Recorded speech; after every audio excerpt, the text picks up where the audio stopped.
नमस्कार प्यारे बच्चों। आज हम आगे के मौर्य जो शासक हुए थे, जो महान सम्राट हुए थे भारत के, अशोक, उनके बारे में अध्ययन करेंगे। अशोक का जो शासनकाल है वो 273 ईसा पूर्व से 232 ईसा पूर्व तक है। लगभग इन्होंने 40 वर्ष तक मगध पर शासन किया था।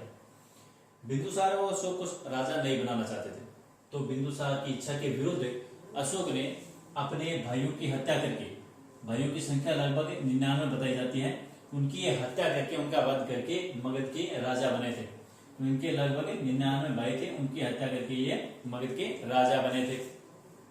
अब हम बात करते हैं कि अशोक के उपनाम। अशोक के उपनाम, तो ये क्वेश्चन है कि पुराणों में अशोक को क्या कहा गया है। पुराणों में अशोक को क्या कहा गया है? तो पुराणों में अशोक का नाम मिलता है अशोक वर्धन। अशोक वर्धन। उसके बाद में हम बात करते हैं कि अभिलेखों में, अभिलेखों में जो अशोक के अभिलेख थे, उन अभिलेखों में अशोक का जो नाम है वो मिलता है देवानाम पीए। देवानाम पीए। और एक और नाम मिलता है देवानाम पियदसी। देवानाम पियदसी, ये नाम मिलते हैं अभिलेखों में। अब इनके दो अभिलेख ऐसे हैं जिनमें इनका नाम अशोक मिलता है। कौन कौन से हैं वो है मास्की व गुर्जरा। मास्की व गुर्जरा अभिलेखों में इनका नाम क्या मिलता है? अशोक मिलता है। अब हम बात करें कि अशोक को इन अभिलेखों की प्रेरणा किससे मिली थी। इन अभिलेखों की प्रेरणा अशोक को मिली थी, एक ईरानी शासक था दारा, जिसे डोरियस प्रथम के नाम से जाना जाता है। डोरियस प्रथम, दारा, ये ईरानी शासक था। ईरानी शासक था, ये अभिलेखों की रचनाएं करवाया करता था। तो अशोक भी उसी की तरह इन अभिलेखों की रचनाएं करवाई थी, इनका निर्माण करवाया था अशोक ने भी। तो ये अशोक के उपनाम हो गए। उसके बाद में हम बात करते हैं कि अशोक के विवाह के बारे में। विदिशा की राजकुमारी के साथ, विदिशा की राजकुमारी के साथ, राजकुमारी के साथ इनका विवाह हुआ था। और इसी राजकुमारी से इनके एक पुत्री और एक पुत्र। पुत्री का नाम था संघमित्रा। अशोक की पुत्री का नाम क्या था? संघमित्रा। और इनके पुत्र का नाम था महेंद्र। ये नाम मिलते हैं इनके अभिलेखों में। इस पुत्री और पुत्र महेंद्र को अशोक ने बौद्ध धर्म के प्रचार प्रसार के लिए बोधि वृक्ष देकर श्रीलंका भेजा था, जहां ताम्रपर्णी के शासक के यहाँ उन्हें भेजा गया था, महेंद्र को और पुत्री संघमित्रा को। अब अभिलेखों में इनकी एक और पत्नी का नाम दिया गया है। अभिलेखों में इनकी पत्नी का नाम, पत्नी का नाम क्या नाम मिलता है अभिलेखों में इनकी पत्नी का? इनकी पत्नी का नाम मिलता है कारुबाकी। कारुबाकी, ये अभिलेखों में इनकी पत्नी का नाम मिलता है अशोक की।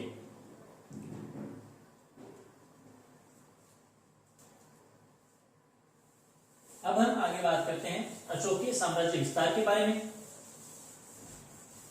तो संपूर्ण उत्तरी भारत में, जिनमें कश्मीर का क्षेत्र व खेतान का क्षेत्र शामिल है, इस क्षेत्र पर भी अशोक ने अपने साम्राज्य का विस्तार कर दिया था। अब पूरे उत्तरी भारत में एक छत्र शासन था सम्राट अशोक का। अशोक के शासन में कुछ दक्षिणी भारत पर भी अशोक का शासन हुआ था। दक्षिण भारत पर भी अशोक ने अपना आधिपत्य स्थापित कर लिया था। अफगानिस्तान का क्षेत्र भी इनके शासन के अंतर्गत आता था। अफगान क्षेत्र, तो ये क्षेत्र भी अशोक के साम्राज्य में सम्मिलित थे। तो दक्षिण भारत का जो तमिल प्रदेश है, तमिल जो क्षेत्र था वो शामिल नहीं था सम्राट अशोक के साम्राज्य में। बाकी संपूर्ण भारत पर शासन था सम्राट अशोक का। उसके बाद में हम बात करते हैं कलिंग युद्ध के बारे में। तो इनके शासन की 8वां वर्ष कौन सा था? 261 ईसा पूर्व। 261 ईसा पूर्व में इन्होंने कलिंग पर आक्रमण किया था। और इस कलिंग आक्रमण के दौरान कहा जाता है कि लगभग 1 लाख सैनिक मारे गए थे। 1 लाख सैनिक मारे गए थे। इस नरसंहार को देखकर, इन लाशों को देखकर, इन लाशों के सैलाब को देखकर सम्राट अशोक के हृदय में परिवर्तन हुआ, उनका मन विचलित हुआ। फिर उन्होंने शस्त्रों का त्याग कर दिया। कलिंग युद्ध के बाद कलिंग युद्ध के बाद अशोक ने शस्त्र त्याग दिए थे। शस्त्र त्यागी। कलिंग युद्ध के बाद में 261 ईसा पूर्व में अशोक ने शस्त्र त्याग दिए और अपना जो घोष था, जो रणघोष था, जो भेरी घोष को छोड़कर उसकी जगह अपना लिया था नया घोष, नया नारा, धम घोष। कहा जाता है कि कलिंग युद्ध से पहले या फिर शुरुआती समय में, इनके राज्याभिषेक के शुरुआती समय में अशोक थे वो शिव के उपासक थे। वो भगवान शिव के उपासक थे। लेकिन बाद में जब इन्होंने शस्त्रों का त्याग कर दिया, उसके बाद में इन्होंने अपना धर्म परिवर्तन कर लिया। ये बौद्ध धर्म की ओर अग्रसर हुए। इन्होंने बौद्ध धर्म को अपनाया था। बौद्ध धर्म को अपना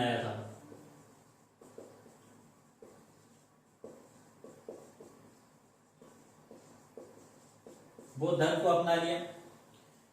फिर इन्होंने बौद्ध धर्म के प्रचार प्रसार के लिए काफी कार्य किया था।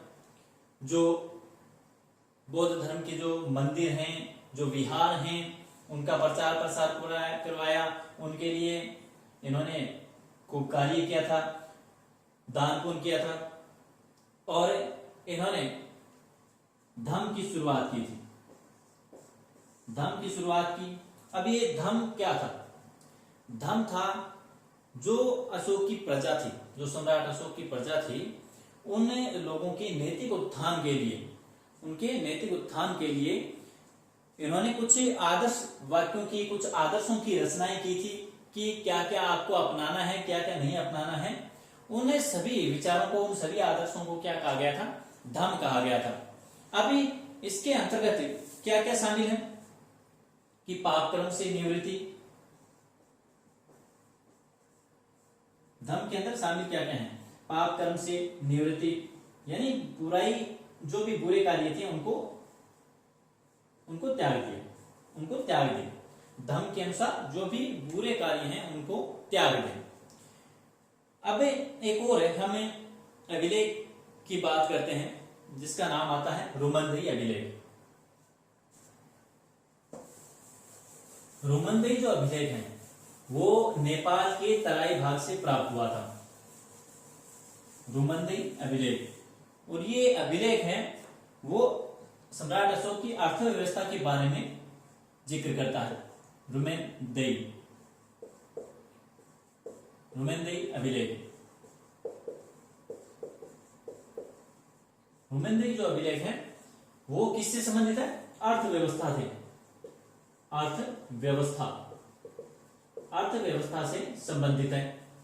तो इस अभिलेख में कहा गया था, जो लिखा गया है कि अशोक ने जो भूमि कर है वो 1/6 से घटाकर 1/6 से घटाकर 1/8 कर दिया था। यानी इन्होंने प्रजा के ऊपर जो कर भार था उसको बहुत कम कर दिया था।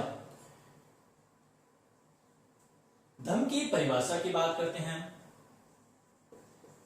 धर्म की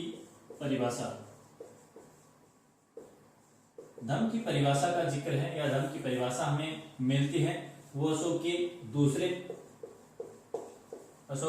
दूसरे अभिलेख और अशोक के सातवें स्तंभ लेख से, दूसरे व सातवें स्तंभ लेख से हमें धर्म की परिभाषा मिलती है, जिसमें मैंने आपको बता दिया कि जो भी पाप कर्म थे, जो भी बुरी जो आदतें थी, उन सब का त्याग करके अच्छी आदतों को ग्रहण किया जाए। जब अशोक ने शस्त्रों का त्याग कर दिया था, जब उन्होंने कलिंग युद्ध के बाद में शस्त्रों का त्याग कर दिया, अहिंसा का मार्ग अपना लिया था, उसके बाद में ये एक बौद्ध गुरु थे जिनका नाम था मोगलीपुत्र तीस।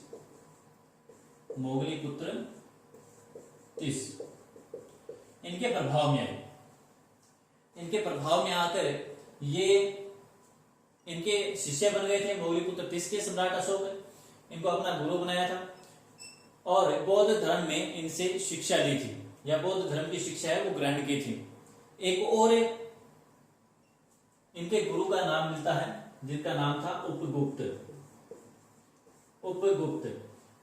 से भी ये दीक्षित हुए थे बौद्ध धर्म में इनको दीक्षा देने वाले थे उपगुप्त। और इसकी हमें जानकारी मिलती है जो बौद्ध ग्रंथों का संग्रह है जिसका नाम है दिव्य अवदान।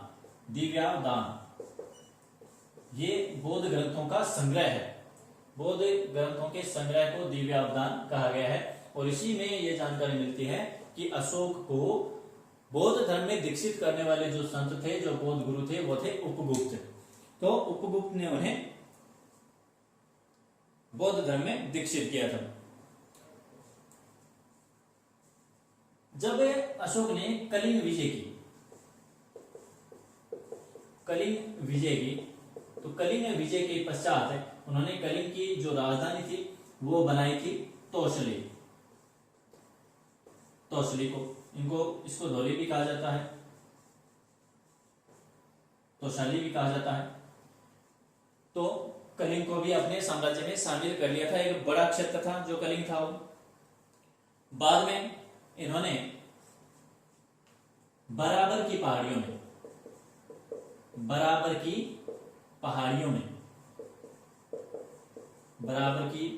में 4 गुफाओं का निर्माण करवाया जिनमें से पहली जो गुफा है वो है कर्ण। ये गुफाएं इन्होंने आजीविकों के निवास करने के लिए बनाई थी। इन गुफाओं में पहली है कर्ण, दूसरी है सुदामा, तीसरी है चापाल और चौथी है विश्व झोंपड़ी। ये 4 गुफाओं का निर्माण करवाया था बराबर की पहाड़ियों में। बराबर की जो पहाड़ियां हैं वो पड़ती है बिहार के बोध गया क्षेत्र में। तो इनका निर्माण करवाया था। उसके बाद में हम बात करते हैं इनके अभिलेखों के बारे में। मैंने आपको बता दिया था कि अभिलेखों की को प्रेरणा है वो ईरानी शासक दारा से मिली थी, डोरियस प्रथम से। और इनके ज्यादातर जो अभिलेख भारत से बाहर हैं उनकी भाषा भी खरोष्टी लिपि थी, उनकी भाषा भी ईरानी थी, तो वो भी समझ में नहीं आए थे।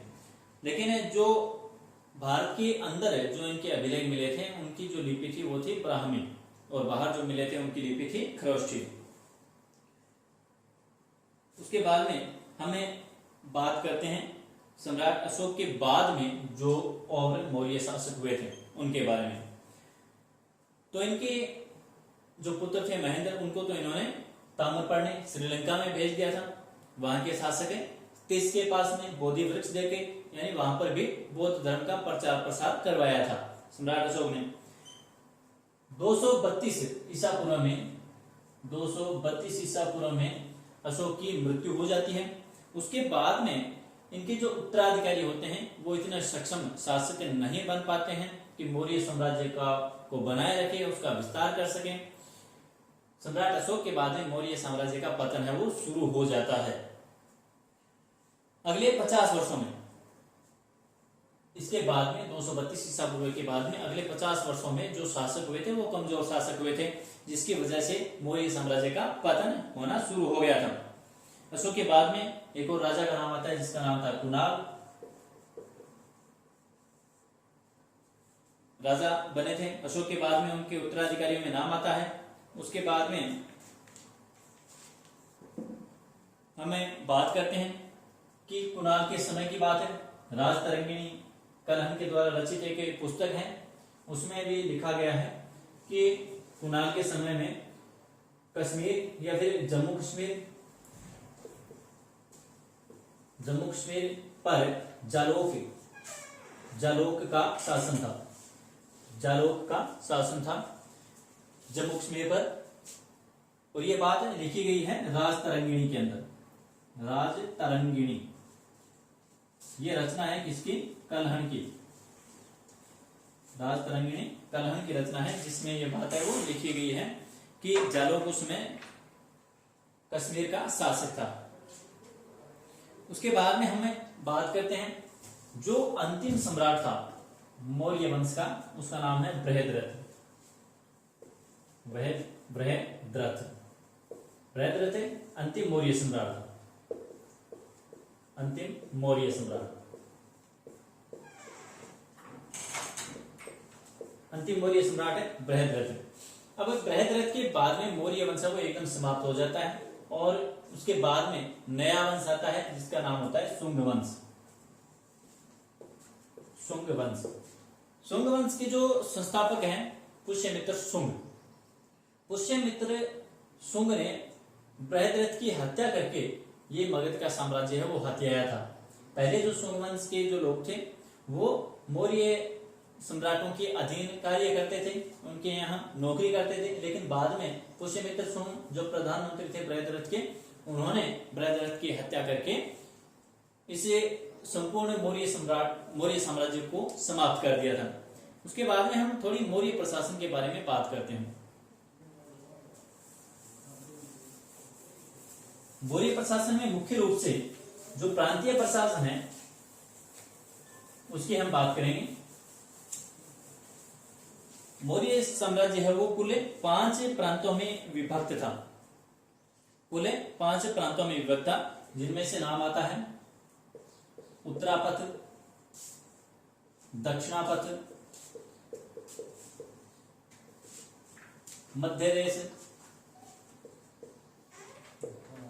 मध्य देश के बाद में तक्षशिला,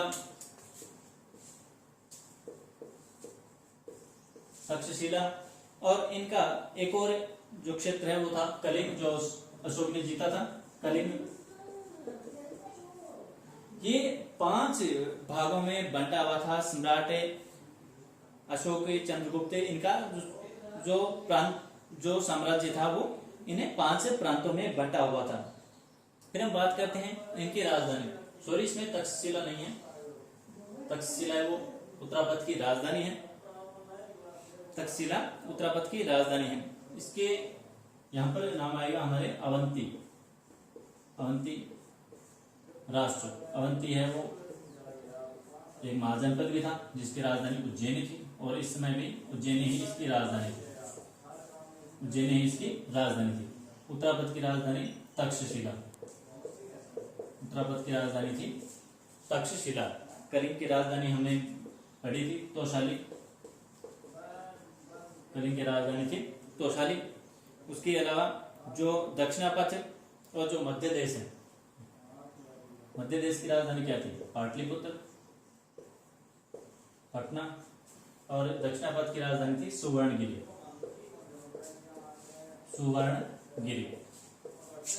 इन 5 प्रांतों में बंटा हुआ था जो मौर्य साम्राज्य था वो, जिनमें उत्तरापथ, दक्षिणापथ, मध्य देश, अवंती राष्ट्र और कलिंग आते हैं।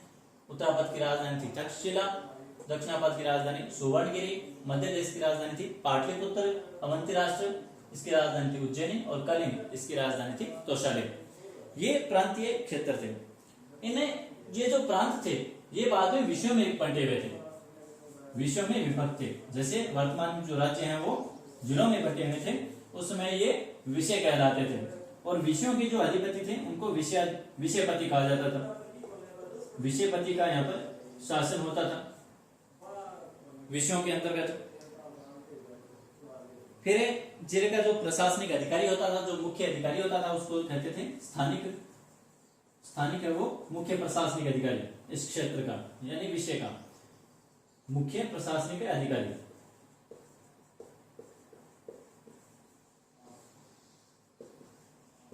मुख्य प्रशासनिक अधिकारी कौन होता था? स्थानिक होता था। उसके बाद में हम बात करते हैं कि प्रशासन की जो सबसे छोटी इकाई थी, प्रशासन की सबसे छोटी इकाई गांव होती थी। सबसे छोटी इकाई गांव ही होती थी, जिसका मुखिया होता था गोप। ये किसका होता था मुखिया? गांव का सबसे छोटी इकाई, सबसे छोटी इकाई। प्रशासन की जो सबसे छोटी इकाई होती थी उसका मुखिया होता था गोप। उसके बाद में हम अगले प्रशासन की बात करते हैं। अगला प्रशासन है वो नगर प्रशासन। नगर जो प्रशासन था वो 6 समितियों में बंटा हुआ था। वहां का जो प्रशासन था वो 6 समितियों में बंटा हुआ था और प्रत्येक समिति के अंतर्गत 5 सदस्य आते थे। तो कुल मिलाकर 30 सदस्यों का शासन होता था नगर प्रशासन के अंतर्गत। इनमें से ये 6 समितियां कौन कौन सी थी? 6 समितियां थी वो उद्योगों से संबंधित थी, उद्योगों से संबंधित थी। दूसरी जो आती है वो विदेशियों की देख रेख करती थी। जो भी विदेशी यहाँ पर आते थे विदेशियों की देख रेख करने वाली समिति थी। तीसरी जो समिति थी वो जन्म मरण का लेखा जोखा करती थी, जन्म मरण का लेखा जोखा। चौथी जो समिति थी वो थी व्यापार वाणिज्य पर निरीक्षण करने वाली, वाणिज्य व्यापार का निरीक्षण करने वाली, उसको देख रेख करने वाली। चौथी जो समिति थी वो निर्मित वस्तुओं को बेचने का जो निरीक्षण था वो करती थी, निर्मित वस्तुओं का निरीक्षण, निर्मित वस्तुओं का निरीक्षण। और जो अंतिम जो समिति थी, जो छठी समिति थी, वो बिक्री कर से संबंधित थी, बिक्री कर से संबंधित थी। तो कुल मिलाकर जो नगर प्रशासन था वो 6 समितियों में बंटा हुआ था। उसके बाद में सैन्य व्यवस्था आती है। इनके पास काफी सेनाएं थी, सेनाएं भी 6 भागों में बंटी हुई थी, 6 समितियों में बंटी हुई थी। और ये जो समितियां थी वो सेना के जो 5 भाग होते थे उनकी देखरेख करती थी। सेना के 5 भाग कौन कौन से थे? पैदल सेना, रथ सेना, घोड़ा, हाथी और नौसेना। इन्हें 5 भागों में बांटी हुई थी सेना मौर्य साम्राज्य के अंतर्गत।